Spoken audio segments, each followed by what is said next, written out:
On verra dans cette vidéo comment lancer des calculs sur Excel. Donc, tout simplement, vous cliquez dans la cellule voulue où vous désirez introduire une formule. Vous cliquez égal et puis après, vous introduisez les numéros, donc par exemple 12 plus 2 et vous cliquez Enter et voilà en fait la première formule où il y a que des numéros. Ce qu'on peut aussi faire, c'est impliquer d'autres cellules, ça veut dire impliquer les noms d'autres cellules ou bien les références d'autres cellules. Par exemple, si j'introduis ici un 1 et puis la deuxième, la cellule d'en bas, un 2, et que je viens par exemple cliquer ici et je clique égal pour introduire une formule, je peux venir sélectionner la cellule G8 plus G9 et on clique Enter. Et puis voilà le résultat de la somme du contenu de la cellule G8 avec la cellule G9. Et puis si on vient cliquer sur la case où on avait introduit la formule, on fait un double clic, automatiquement on va voir que les cellules concernées ont été sélectionnées et puis chacune a une couleur. Donc ça va nous aider pour mieux se repérer dans nos calculs. Vous voyez bien que le G8 est en bleu et que le G9 est en rouge. Et puis je peux venir aussi sélectionner ou bien prendre mon petit cadran qui est là et puis le bouger si jamais j'ai envie de changer la cellule correspondante. Donc là, je vais remettre mon petit cadran. Donc voilà. Et d'ailleurs, si on clique aussi en haut dans la barre des formules, c'est la barre de formules en haut, on peut aussi voir que les noms des cellules sont coloriés. Donc le G8 c'est en bleu et le G9 c'est en rouge. Donc ça va nous permettre de vraiment bien se repérer, surtout lorsque vous avez de très longues formules. Donc là, je vais cliquer Enter. Ce qui est intéressant aussi de mentionner, c'est qu'on peut venir créer des formules en utilisant une seule cellule qui est fixée et en faisant varier d'autres cellules. Donc, je vais vous montrer comment. Je vais déjà créer une série de numéros ici, par exemple. Et puis, la deuxième colonne, une autre série, par exemple. Et puis la troisième colonne, donc la colonne G, donc je vais effacer les cellules qui sont là. Je vais cliquer égal. Donc si je viens sélectionner la cellule E7 plus cellule F7, je clique Enter, automatiquement il y aura le 3 qui est la somme du 1 plus 2. Maintenant, si je veux appliquer ceci au reste des lignes, je peux venir sélectionner la cellule dans laquelle j'avais introduit la formule et vous voyez, il y a un petit carré en bas à droite. Si on fait un double clic là-dessus, automatiquement, j'aurai la liste qui va être remplie. Ou bien aussi, je peux cliquer sur le petit carré et puis faire descendre la souris. Donc, on peut faire soit comme ça, ou bien, je vais faire un CTRL Z maintenant, soit on fait un double clic et automatiquement, la colonne va être remplie en respectant la formule que j'avais introduite ici. Sauf que, au niveau de chaque ligne, vous voyez bien que les lignes ont été changées. Ça veut dire qu'au début, j'avais mis le E7 plus F7. Après, il y a le E9 plus F9. Ensuite, le E10 plus F10. Ça veut dire que on garde toujours la bonne lettre de la colonne, sauf que les numéros des lignes changent en respectant toujours le type de la formule qui est une somme ici.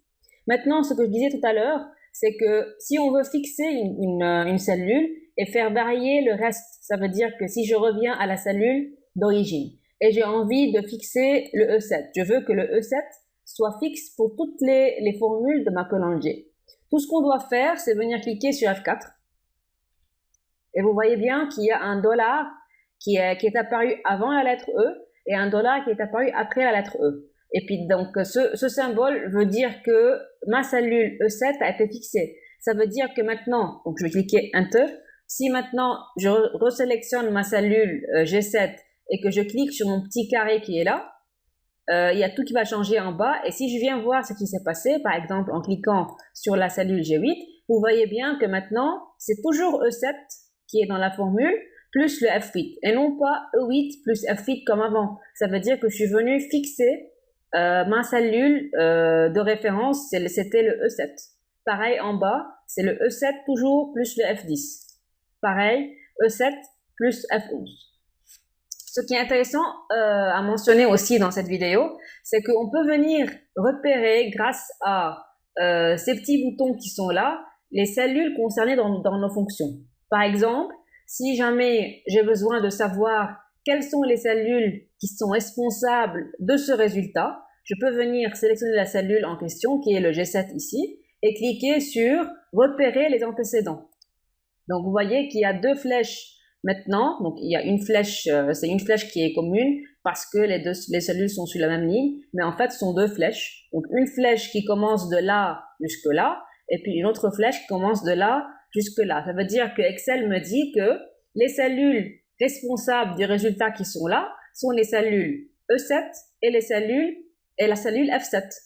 Pareil, si par exemple, je veux voir cette fois-ci la cellule qui est là, elle affecte quelle autre cellule? Je clique sur la cellule en fonction et je clique cette fois-ci sur repérer les dépendants. Ça veut dire que je veux aller voir quelles sont les cellules qui dépendent de la cellule sélectionnée. Alors qu'avant, lorsque j'avais sélectionné ici la cellule G7 et j'ai cliqué sur repérer les antécédents, je voulais savoir qui était responsable ou bien quelles sont les cellules responsables du résultat de la cellule sélectionnée. Donc là, je vais cliquer sur E7. Je vais cliquer sur repérer les dépendants et vous voyez bien comment les flèches, donc vu qu'on a venu fixer notre cellule E7, alors E7 est impliqué dans toutes les cellules qui sont là et vous voyez bien que les flèches sont orientées vers les cellules qui sont affectées par ma cellule sélectionnée. Donc c'est très intéressant et ça nous aide vraiment pour voir mieux le contenu de cellules dans notre feuille de calcul. On peut venir évidemment supprimer les flèches pour enlever le tout si jamais ça devient très encombrant. Et on peut aussi uniquement supprimer, si je clique sur la petite flèche qui est là, on peut uniquement supprimer les flèches des antécédents ou bien les flèches des dépendants. Donc ça dépend de notre choix. Si maintenant je viens cliquer sur le bouton qui est là, donc afficher les formules, si on clique là-dessus, vous allez voir que la feuille va se transformer en un autre format. Et vous allez voir aussi que là où il y a des formules qui ont été appliquées, il y aura les cellules concernées qui vont apparaître. Ça veut dire que c'est la formule entièrement. Et donc, il n'y aura plus les résultats, mais il y aura plutôt les cellules concernées. Par exemple, pour la cellule G7, vous voyez bien qu'il n'y a plus le résultat, il n'y a plus le 3, mais plutôt c'est le E7 plus F7. Et vous voyez bien que le E7 a été dollarisé. Donc, ça me permet de voir que le E7 a été fixé. Pareil pour les autres cellules. Là où je n'ai pas de formule, il y a le numéro qui apparaît tel quel. Et là où j'ai des formules, il y aura les cellules concernées qui vont apparaître.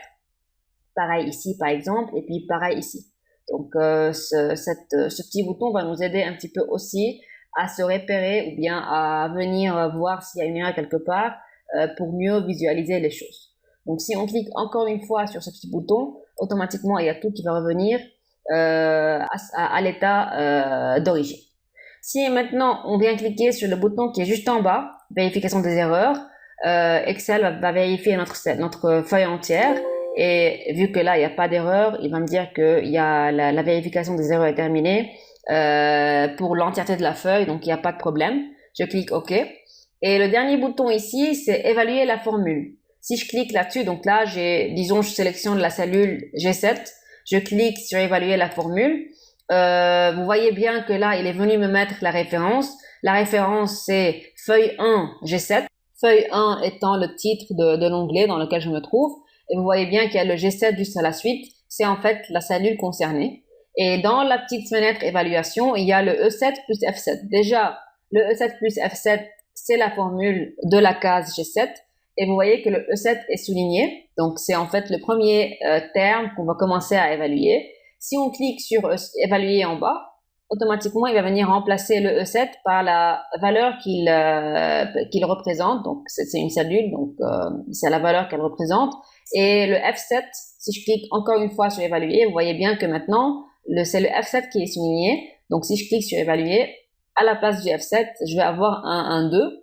Et vu que maintenant, les deux sont soulignés, donc si je clique encore une fois sur évaluer, je vais avoir le 3 qui est la réponse que j'obtiens ici. Donc, je vais cliquer fermer. Ce bouton est vraiment utile lorsqu'on a des problèmes. Des fois, il y a des problèmes dans les formules et on ne sait pas où est l'erreur.